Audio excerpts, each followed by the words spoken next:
Hey everybody, this is Tea Time with the Diva. Grab your tea, grab your coffee, because we're going to get into it. This tea time is dedicated to Derek Chauvin, and I hope I'm pronouncing his name correctly. Remember, he is the ex-police officer that had his knee on George Floyd's neck for over 8 minutes, okay? Even when the man was saying, I can't breathe, calling out for his mother. This man, the cop, Derek, had his knee on George Floyd's neck. So he has since been convicted, spending time in federal prison. Now, listen, I don't know about jail or prison because I don't want to go to either one.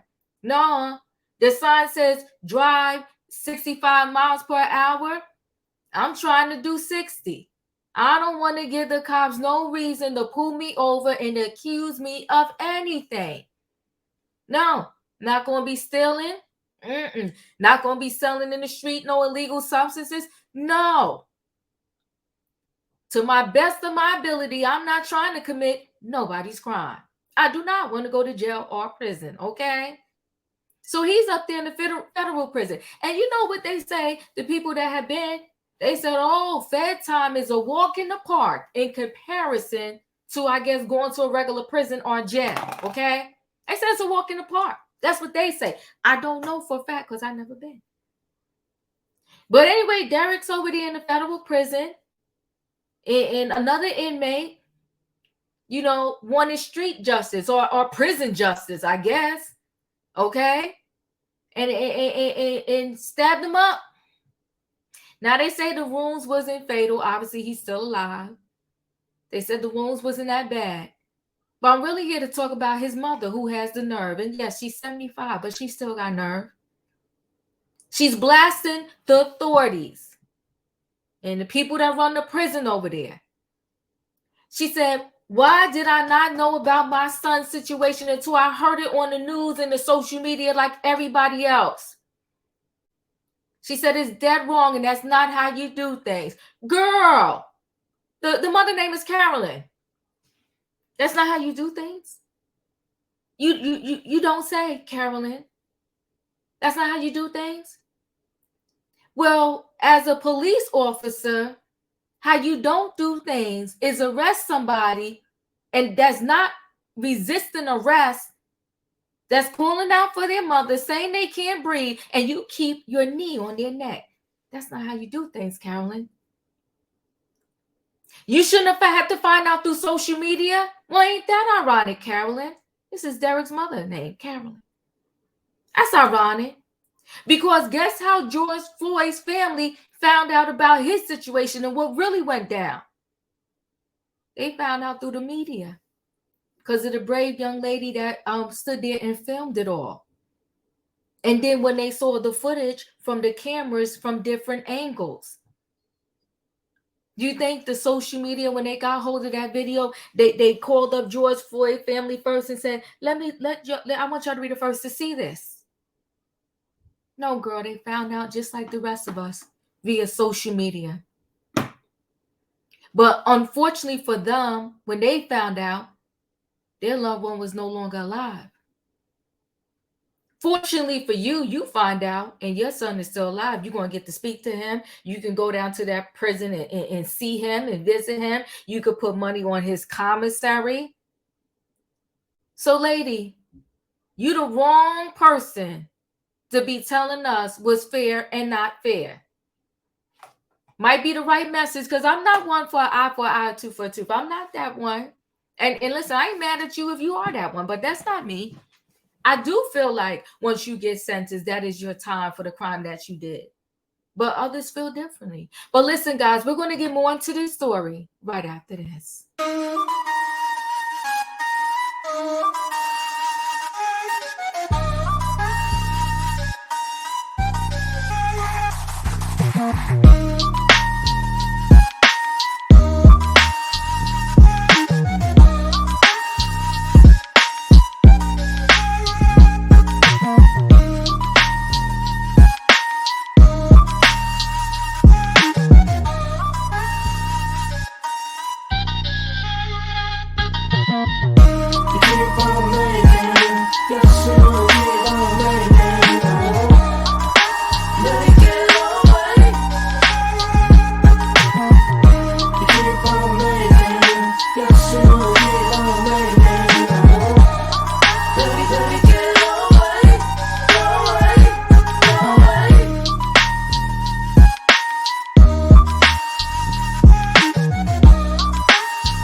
Listen, people, grab your tea and your coffee. We're going to get more into this story, okay?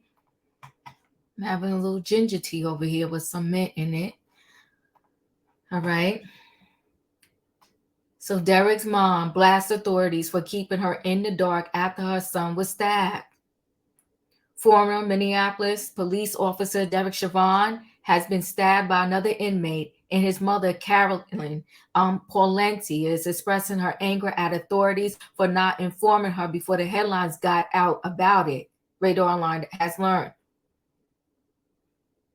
So you wasn't informed, lady? Girl, bye. Your son is still alive. Paulenti, 75, learned about her son's attack and the need for life-saving measures through the media last Friday, November 24th. She condemned the Bureau of Prisons for failing to contact her, stating that the lack of communication was completely unacceptable. This is so ironic. It really is. She condemned the Bureau of Prisons. But then when your son was on trial, and he's a former police officer who didn't do right, how did you feel about what he did to George Floyd, Carolyn? About all the things that he did wrong towards George Floyd and his family? You condemning the Bureau of Prisons? Okay, let's continue. And she said the lack of communication was completely unacceptable. What your son did was unacceptable, but we'll carry on. I can't even think what to say, Paulenti told the Alpha News. I haven't been to bed and made a path in my kitchen and living room on floor by pacing. I'm worried and scared. She's worried and scared. Well, you got George Floyd family who is past worried and scared. They're living a nightmare. Because not only is their son not here, but their son was taken out in a way that he did not have to go. Chauvin's attorney, Gregory M. Erickson, also criticized the authorities for their failure to inform them of an attack and provide updates on Chauvin's condition. Erickson described the situation as a damning indictment of the state of the prison. Currently, the exact location of Chauvin's recovery is unknown. Well, here's the thing. Before Derek Chauvin went to prison, jail, whatever you want to call it, doing Fed time, there have been thousands and thousands and thousands and thousands of inmates that have complained about the violence in the jails, in the prisons, by the hands of sometimes the correctional officers, sometimes other inmates, sometimes, the police. There's been complaints of this. So there's been a problem. So maybe if everybody was more concerned about fixing the problem before it hits their household and knocks and taps on their door, he would have went to do his Fed time and he would have been chilling, watching HBO or something, or doing a podcast like Suge Knight. I don't know. A prison calls from Chauvin. Okay, Derek Chauvin. But no, he's now in prison suffering the same fate that many people that go and do. You done dirt on the streets, and now you're locked up with the people that you might have done dirty. And now they feel like, you know what, now we're going to get you. Now, I ain't saying this right. I don't like it. But he's suffering from the same system that he was okay with when he was on the other side. Carolyn expressed her frustration for being kept in the dark, especially considering her visits to Chauvin in Arizona prison, where he was transferred for his safety in August 2022. So he was transferred to this prison for his safety, and how ironic he was transferred there and he still got. Previously, Derek's lawyer argued that he would be safer from Minneapolis, where he had served as a police officer for 19 years and had arrested many individuals who are now his fellow inmates. Well, I'm going to be honest with you, and this is just my opinion, right?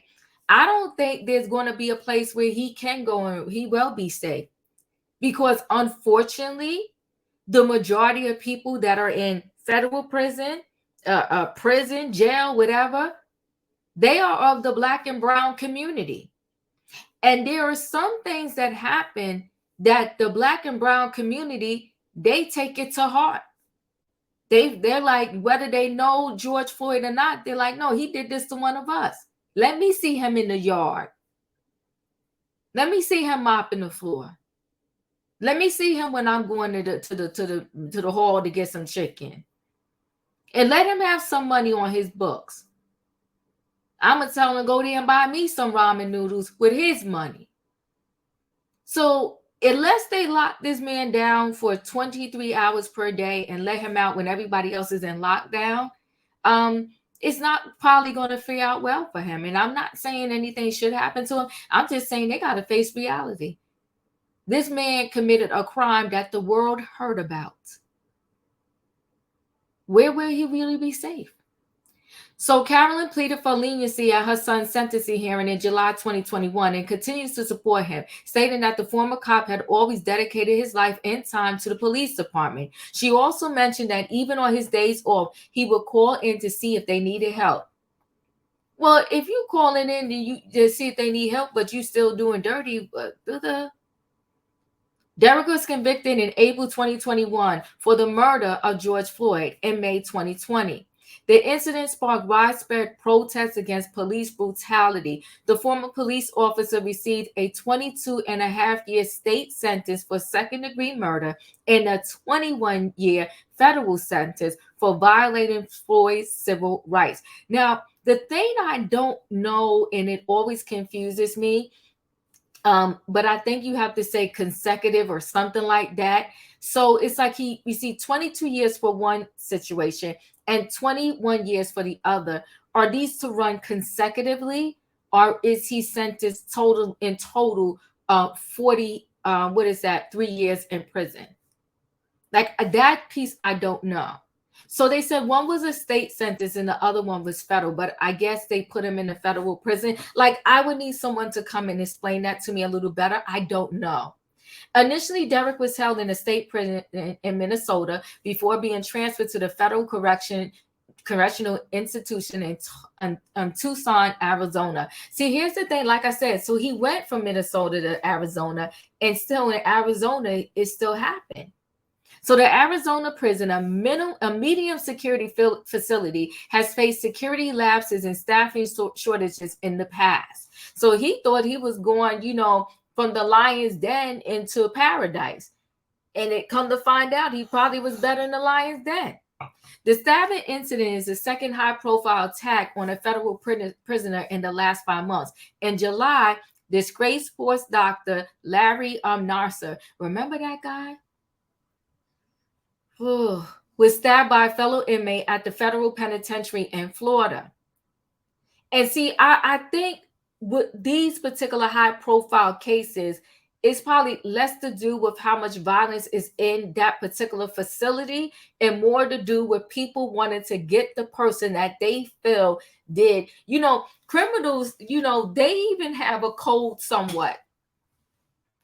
And they think to themselves, I might have been out there selling drugs, but you killed a lady and her kids. You're worse than me. That's how some of them feel. And they're like, no, we're going to get you. We're going to teach you a lesson. Just like they felt about Jeffrey Dahmer. They're like, yo, you're not sick. You're sick. And eventually they got him in the prison. They got prison justice. That's why I'm calling it prison justice. It is also the second major incident to occur at the Tucson Federal Prison in a little over a year. In November 2022, an inmate at the low security prison camp attempted to pow a visitor in the head. Oh my goodness. But the gun misfired, causing no injuries. How does it, wait. A low security prison camp attempted to, oh my goodness. How do they get the power? This is crazy. Derek's lawyer, Erickson, expressed his disappointment with the lack of information provided by the prison. He emphasized the importance of empathy. Whoa. No, he didn't. No, this lawyer didn't. Asking readers to imagine how they would feel if a loved one had been stabbed and forced to suffer alone with their location concealed from the child. The lawyer is stupid too. He's talking about empathy. Dude, How about you read the room? How about you read the room? This man had no empathy for George Floyd, kept his knee on his neck. Listen, guys, y'all know the routine. Chat with me in the comments, and when I get an opportunity, I will chat back. Don't forget to hit the like button. If you're not a subscriber, subscribe, hit the notification bell so that every time I upload a video, you will be notified. If you are a subscriber, welcome back. Everybody, thanks for watching. Now, Carolyn, his mother, she's 75. But I'm sorry, Carolyn. Unfortunately, your son did something really evil. Now, I don't agree with that he should get prison justice. But you talking about, oh, the prison was wrong, they should have notified you. Girl, Carolyn, you're getting back with the energy your son put out there. He would have never told the truth had that young lady not filmed that incident with George Floyd. He will be walking free. But this brave girl who probably has nightmares changed the history for George Floyd's family because she was brave enough to stand there and hold her cell phone and hold a study and record this horrific incident. Let me get him off my screen. Chat with me, guys, and I will chat back. Thanks for watching, and I'll see you in the next video.